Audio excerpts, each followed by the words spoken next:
संबंध मुलाकात थी, क्या उसका निर्णय निकला है? देखिए, जब पंचायत जो महापंचायत का आज जो गठन किया है, एक प्रस्ताव एक बैठक जो हुई है, इसका एक थोड़ा सा विवाद चल रहा था। विवाद ये है कि ग्राम पंचायत जारौली के प्रधान ने अपनी इच्छा से कुछ लोगों के सहयोग से मनगढ़ंत भाव से और एक प्रस्ताव दे दिया जो गंगा जल जीवन प्रोजेक्ट जो चल रहा है। और जबकि यहाँ पहले से आश्रम उपस्थित है, सैकड़ों वर्षों से बड़े बड़े महापुरुषों के आश्रम रहा है और ये इसका जीर्णोद्धार हमने आकर के किया है। उसमें 50 बाई 50, 30 बाई 30, 80 मीटर के करीब ज़मीन जा रही है। जब ये आश्रम ज़मीन उसमें चली जाएगी तो आश्रम का कोई अस्तित्व तो नहीं रहेगा, ख़त्म हो जाएगा, समाप्त हो जाएगा। उस विषय में एक मीटिंग हम सबके पास गए, हमारे और सबने हमारा सहयोग किया है। हमारे क्षेत्र के जिला अध्यक्ष डॉक्टर शिरायन जी और अध्यक्ष गिरिराज कुशवाहा जी, अन्यत्र और भी प्रदीप भाटी जी, उदयवान सिंह, सबसे हमने कहा, सबके पास गए, सबने अपने अपने भाव से हमारा सबका सहयोग किया है। और इन्हीं सब के सहयोग से फिर हम मंत्री जी के पास, सांसद जी के पास गए तो उनसे हमने बात बताई। उन्होंने हमें आश्वासन दिया बिल्कुल नहीं लगेगा किसी प्रकार का, और जगह प्रस्ताव करते हैं। अगर और जगह भी नहीं मिलेगी तो हम वचन देते हैं, चाहे हम खरीदें उनको उतनी जगह देंगे पर आश्रम पे आँच नहीं आने देंगे।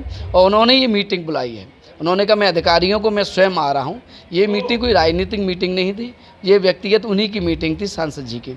तो वो प्रशासनिक तरफ से एसडीएम साहब आए थे और तहसीलदार और लेखपाल जी और जल निगम के जो भी प्रशासनिक अधिकारी वो सब लोग आए थे और सबके सामने खुली मीटिंग में प्रस्ताव किया, आश्रम पर प्रस्ताव उठाया जाए और जगह कोई है उसे चिन्हित किया जाए। सबकी इस पर मोहर लगी है।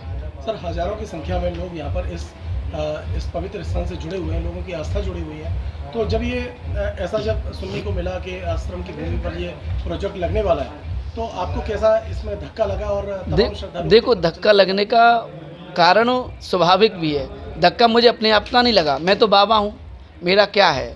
जब परिवार छोड़ा, समाज छोड़ा, गांव छोड़ा, सब छोड़ा, तो मुझे धक्का लगने का विषय नहीं। धक्का इसलिए लगा क्योंकि यहाँ अनन्य भाव लोगों की आस्थाएं जुड़ी हैं, सैकड़ों हजारों लोगों के श्रद्धालु जुड़े हैं, उनका श्रम का पैसा लगा हुआ है आश्रम पर, उन सब की भावनाएं जुड़ी हैं। कहीं ऐसा न हो जाए उनकी भावना का कहीं मजाक न बन जाए, आहत न पहुंच जाए। तो उन सब भक्तों की भावनाओं को लेकर के मुझे बड़ा चिंता भी हुई, मैं ये गलत हो रहा है। क्योंकि अगर इसमें सभी भक्त का सहमति होती तो बात अलग थी। किसी कोई सहमति नहीं थी, एक मन इच्छा मनगढ़ंत भाव से उसने प्रस्ताव दे दिया, उसका हमने विरोध किया है।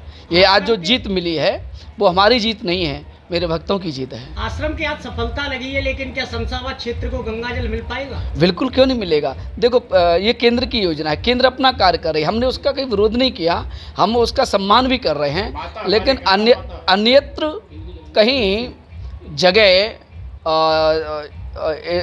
देख ली जाए, ढूंढ ली जाए, वहाँ लगा दिया जाए। जब 40 गांव का यहाँ से गंगा जल जा सकता है तो 40 गांव में से किसी एक गांव से यहाँ गंगा जल नहीं आ सकता। गंगा जल तो यहाँ भी आ सकता है। प्रशासनिक अधिकारियों का कहना है कि जिस भूमि को चिन्हित किया गया वह भूमि आश्रम से जुड़ी हुई नहीं है, वो बंजर भूमि है। देखिए, बंजर भूमि नहीं है, ये अनियंत्र गवाह यहाँ के भक्त हैं, यहाँ की कई पीढ़ियाँ गुजर चुकी हैं, सैकड़ों वर्षों की बात है। मैं पुनः कहना चाहूँगा, ये तपोभूमि है, संतों की भूमि है। चरणदास महाराज, फक्करदास महाराज, त्यागी महाराज, अन्यत्र और भी संत रहे हैं, उन सब की तपोभूमि है। ये यहाँ का बच्चा यहाँ के बुजुर्ग से आप बात कीजिए क्षेत्र के, कि अगर वो ये कह दे कि नहीं टीला जो जगह है वो संतों की नहीं है, तो हम आपकी बात को मान लेते हैं। हर आदमी के मुख से यही निकलता है ये संतों की टीला है, संतों की जगह है। हाँ, वो अलग विषय है और उसमें भी दर्शाया गया है, ऐसा नहीं, कागज में भी दर्शाया गया है कि आश्रम का निर्माण है।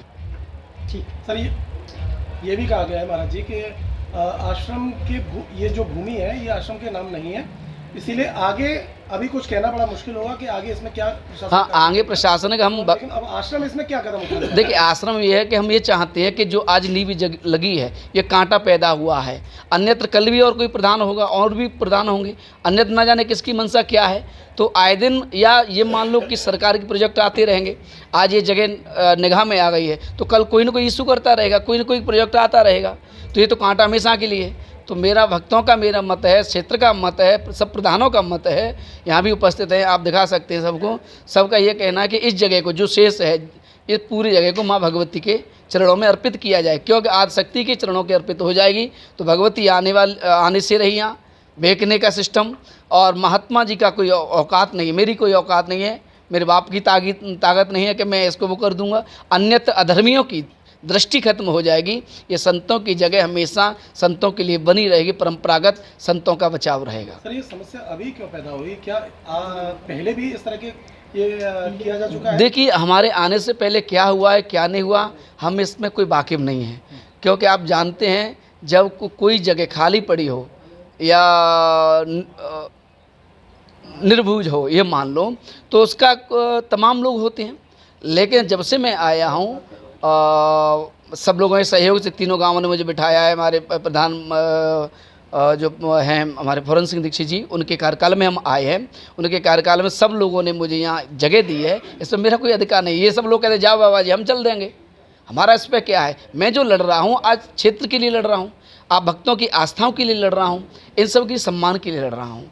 और तो हम चाहते हैं ये जगह जो है वो माँ भगवती के नाम हो, जैसे हमेशा के लिए संकट समाप्त हो। सर, फिलहाल महाराज जी, फिलहाल अभी जैसे 14 मंदिरों का जो निर्माण हाँ। कार्य चल रहा है, तो वो भी खास करके जो भक्त जो दानदाता हैं उनके जी दबाव से ही चल बस रहा है। बिल्कुल यही तो मैं कहना चाह रहा हूँ कि ये जो लड़ाई है वो मेरी नहीं है, ये लड़ाई मेरे भक्तों की है, उनकी भावनाओं की है, उनके श्रम की है।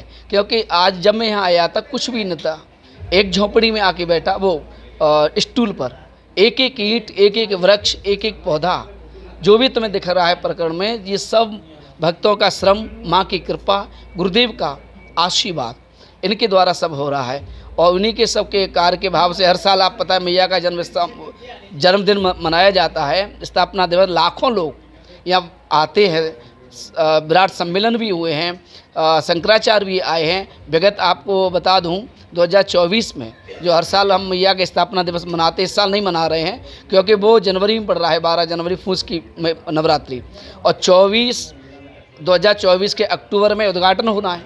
जो 14 मंदिर बने हैं, ये 14 मंदिरों का शुभारंभ के लिए एक धर्म विराट सम्मेलन 21 कुंडी यज्ञ, और इसमें परम पूज्य पाद हमारे बाबा साहेब मतलब स्वामी योगी आदित्यनाथ जी महाराज की श्री कर कमलों से इस जगह मंदिरों का लोकार्पण होगा, उद्घाटन होगा। उन सब की तैयारी के लिए हम आगे के प्रोग्राम अक्टूबर में हम लोग बड़ी धूमधाम से अभी तैयारी कर रहे थे। हमारा दिमाग वहाँ था, तब तक इसने ऐसा बीज बो दिया जिसकी हमें मतलब अपने मार्ग से हटाने का कार्य कर रहा है। लेकिन आज सत्य की विजय हुई है, क्योंकि संतों की धरोहर है, संतों की धरोहर पर हमेशा धर्म का अधिकार रहता है। तो फिलहाल सांसद जी ने क्या आश्वासन दिया? तमाम प्रशासन सांसद जी ने आश्वासन ये दिया है कि यहाँ नहीं लगेगी। उन्होंने स्पष्ट कहा है सभी प्रशासन अधिकारियों से, एसडीएम महोदय से, बोले यहाँ नहीं लगेगा, अन्यत्र कोई जगह है वहाँ आप देखिए। उसका निरीक्षण करने के लिए वो लोग गए हैं। हमें उनकी बात पर पूर्ण भरोसा है, और वो ऐसे नहीं हैं, वो जो कहते हैं वो करके दिखाते हैं। चलिए, बहुत बहुत धन्यवाद।